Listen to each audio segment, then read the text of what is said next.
Bonjour et bienvenue sur ma chaîne. Je vous retrouve aujourd'hui pour réaliser un nouveau tuto couture. Donc c'est un porte-carte en simili-cuir. Porte-carte jusque type carte d'identité. Voilà ce petit porte-carte assez simple à réaliser que nous allons faire ensemble. Pour cela, nous allons utiliser des ciseaux ou un cutter rotatif, une règle, un feutre pour tissu, pince ou épingle. Et moi, je préfère les petites pinces pour éviter de faire des traces sur le simili-cuir et un pied en téflon. Nous avons réalisé une découpe pour le tissu, donc doublure de 14 cm par 32 cm et un tissu simili-cuir de 14 par 32 cm également. Et donc nous allons réaliser la première couture sur le long. Donc on va poser endroit contre endroit, donc l'endroit du tissu doublure contre l'endroit du tissu en simili-cuir. Et on va aller réaliser du coup une couture tout de long en laissant un espace ici pour qu'on puisse retourner le tissu. Et donc je commence donc ma couture par le bas du tissu sur le grand pan pour pouvoir faire tout le tour et donc laisser un espace pour pouvoir le retourner.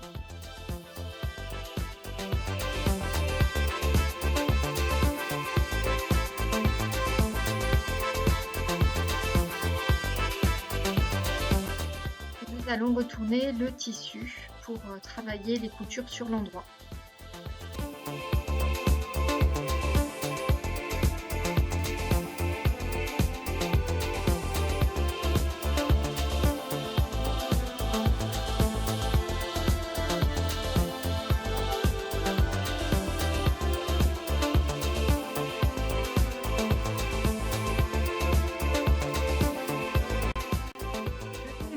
Positionner des petites pinces sur les bords, donc les bords plus courts de mon rectangle pour pouvoir réaliser deux petites coutures sur ces bords là, puisqu'après on va pas repasser sur ces bords là, et donc pour bien figer le simili-cuir.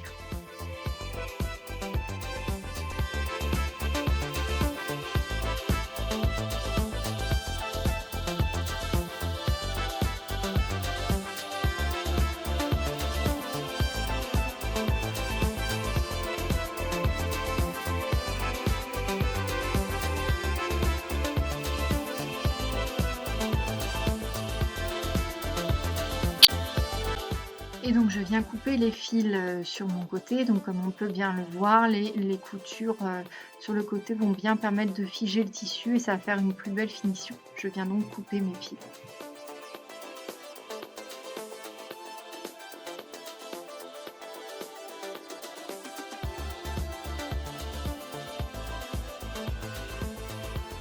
Nous allons maintenant positionner nos petits bords, donc nos petits replis, donc à 6 cm chacun de chaque bord.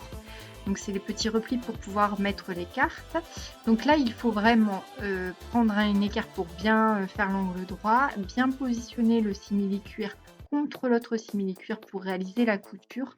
Donc là c'est vraiment important de bien positionner le tissu et de bien positionner les pinces quand vous allez coudre pour pouvoir du coup faire une couture parfaite et ne pas avoir de décalage dans le tissu et avoir un beau rendu final. Donc là je positionne des petites pinces puisque je trouve qu'avec les petites pinces on ne laisse pas de traces sur le simili-cuir, donc c'est préférable d'utiliser les petites pinces quand je travaille le cuir ou le simili-cuir.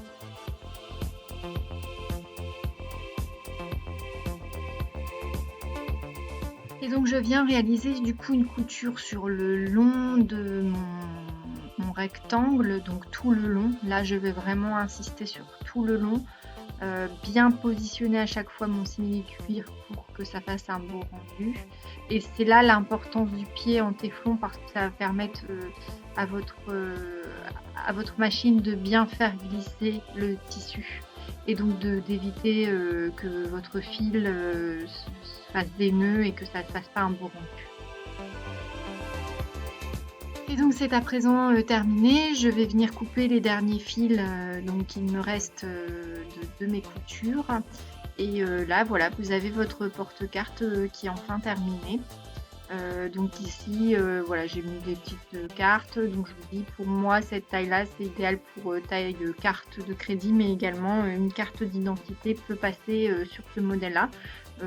Libre à vous de faire un peu plus petit si vraiment vous voulez que des cartes de crédit, mais même les cartes de crédit ne vont pas bouger dans ce modèle. Donc c'est terminé, j'espère que ça vous a plu. N'hésitez pas à me mettre un like si c'est le cas, à me mettre un commentaire si vous en avez. Si vous avez des questions, n'hésitez pas, et à vous abonner à ma chaîne pour me retrouver sur des nouveaux tutos.